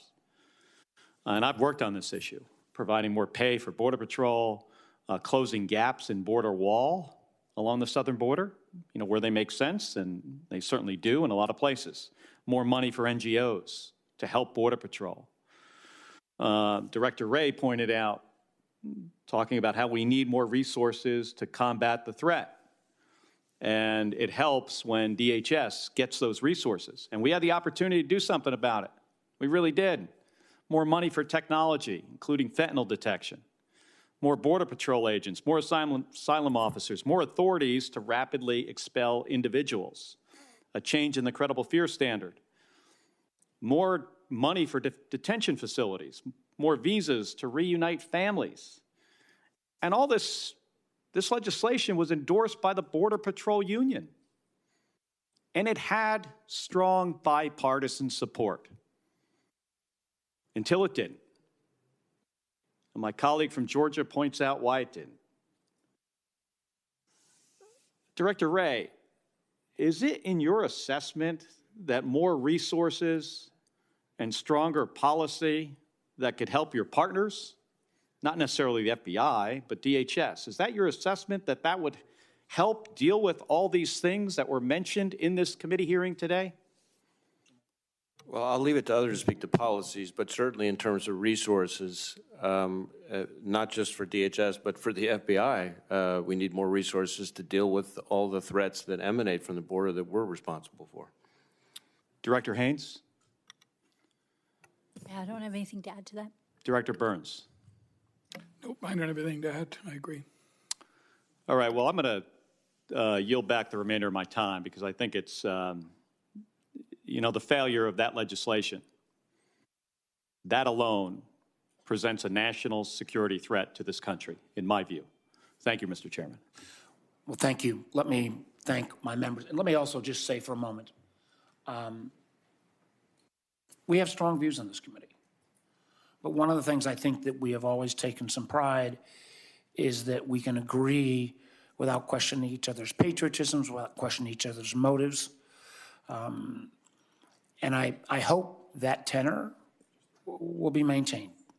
Members on this side feel very strong. I felt very strong on the border bill. Members on the other side raise legitimate questions about the border as well. I do hope, particularly as we deal with our intelligence professionals, the one thing we've tried to have this committee always do, and I frankly learned from people like Richard Burr and Dianne Feinstein and Zachary Chambliss, is that that disagreement, at least in terms of the Intelligence Committee, should not go in terms of ad hominem attacks.